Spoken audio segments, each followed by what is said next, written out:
BP Jio satellite চ্যানেলে আপনাদের সকলকে অনেক স্বাগত জানাচ্ছি। আপনারা সকলেই জানেন যে এসএসসির নিয়োগ দুর্নীতি সংক্রান্ত যাবতীয় যত মামলা রয়েছে সেগুলো কিন্তু হাইকোর্টে শুনানি চলছে। আর হাইকোর্টে শুনানি চলছে আমাদের মাননীয় বিচারপতিদ্বয় ডিভিশন বেঞ্চের সাব্বার রশিদি এবং দেবাংশু বসাকের এজলাসে। তো সেখানে শুনানি ছিল রিসেন্ট। সেই শুনানির থেকে যে খবরটা উঠে এসেছে, গতকাল বিভিন্ন কাজে ব্যস্ত থাকার জন্য ভিডিওটি করতে পারিনি, তো এটা আবার নিউজ পেপারে বেরিয়েছে, আপনাদের সাথে একটু শেয়ার করে দিচ্ছি। আপনারা জানেন যে নবম দশমী হোক বা একাদশ দ্বাদশ বা শিক্ষাকর্মী যে নিয়োগ অর্থাৎ গ্রুপ সিডি নিয়োগ, শিক্ষাকর্মী যে নিয়োগের বিভিন্ন ধরনের যাবতীয় মামলা কিন্তু ডিভিশন বেঞ্চের আন্ডারে চলছিল। তো ডিভিশন বেঞ্চে শুনানি চলছিল, শুনানি হয়েছে এবং ফাইনাল একটা আমরা যেটা খবর পাচ্ছি বা এই নিউজ পেপারগুলো যা খবর দিচ্ছে তাতে বোঝা যাচ্ছে যে আগামী সোমবারই কিন্তু রায় 10টার সময় দেওয়া হবে আমাদের এই এসএসসি সংক্রান্ত যাবতীয় মামলার।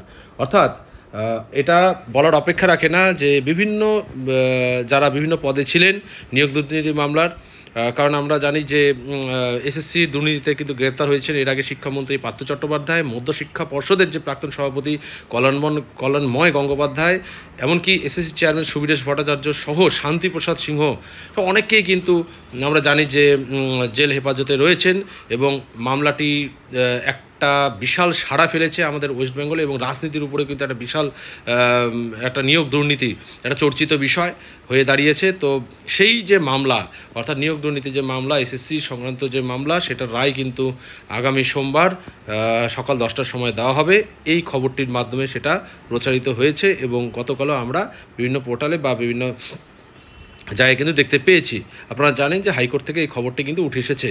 তা যাই হোক, বিচারপতি গঙ্গোপাধ্যায় যখন ছিলেন অর্থাৎ অভিজিৎ গঙ্গোপাধ্যায় মাননীয় বিচারপতি যখন ছিলেন এক সময়, তো তিনি বর্তমানে ভোটে প্রার্থী হয়েছেন বিজেপির থেকে, আপনারা জানেন। তো সেই সময় কিন্তু একটা বিশাল তার পর্যবেক্ষণ অনেক সেই দুর্নীতি সংক্রান্ত মামলায় বিভিন্ন প্রাথমিক হোক বা উচ্চ প্রাথমিক, নবম দশম, একাদশ দ্বাদশ, এমনকি গ্রুপ সিডি কর্মীদের কিন্তু বহুদের চাকরি বাতিল করেছিলেন এবং ওএমআরও শিটও প্রকাশ হয়েছিল। আপনারা দেখেছিলেন যে সিবিআই এগুলোর ইনভেস্টিগেশন করেছিল। তার পরবর্তীতে কিন্তু পরেশ অধিকারীর যে মেয়ে অঙ্কিতার প্রথম, সেখান থেকে কিন্তু তার চাকরি যাওয়া অর্থাৎ চাকরি বাতিল হয়।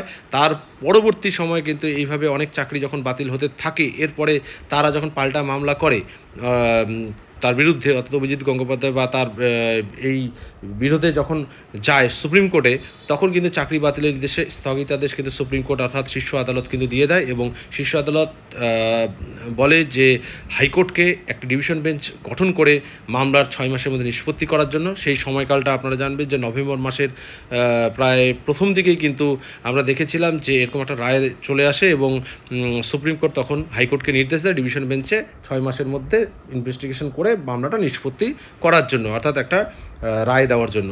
তো সেই অনুযায়ী কিন্তু আমাদের মাননীয় বিচারপতি অর্থাৎ ডিভিশন বেঞ্চের দেবাংশু বসাক এবং সাব্বার রশিদি যিনি আছেন, তাদের কিন্তু এজলাসে এগুলো শুনানি চলে বহুদিন যাবৎ। এই শুনানি চলতে চলতে কিন্তু এখন শেষ পর্যায়ে এবং আগামী সোমবার 10:30টায়, আমি যদিও 10টা বলেছিলাম, মাফ করবেন, 10:30টায় কিন্তু সেই মামলার রায় কিন্তু ঘোষণা হতে যাচ্ছে।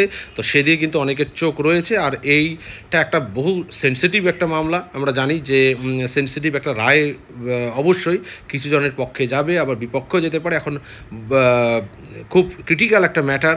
তো দেখা যাক কি মামলা অর্থাৎ রায়দান থেকে কি উঠে আসে। তো সেজন্য এই বিষয়ে হাইকোর্ট চত্বরে কিন্তু নিরাপত্তা কড়াকড়ি থাকবে এমনটাই জানা যাচ্ছে।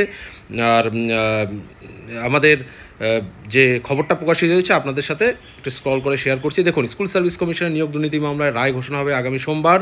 আর দেবাংশু বসাক বিচারপতি সাব্বার রশিদি ডিভিশন বেঞ্চে সকাল 10:30টায় এই রায় ঘোষণা করবে।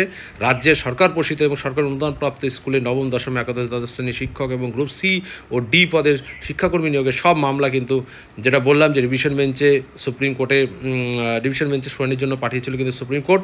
আর আপনারা জানেন যে দেখুন এখানে যেমন আমরা যদি এদিকে চলে যাই সেটাতে দেখুন এখানে লেখা আছে 5 ডিসেম্বর মামলার শুনানি শুরু হয়েছিল, কিন্তু এই মামলাটা শুনানি ডিভিশন বেঞ্চে নতুন করে।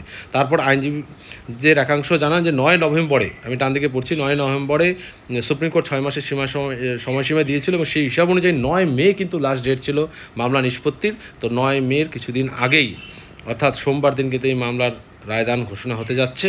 তো সেই দিকে কিন্তু চোখ থাকবে, একটা চর্চিত মামলা, দেখা যাক কি হয়।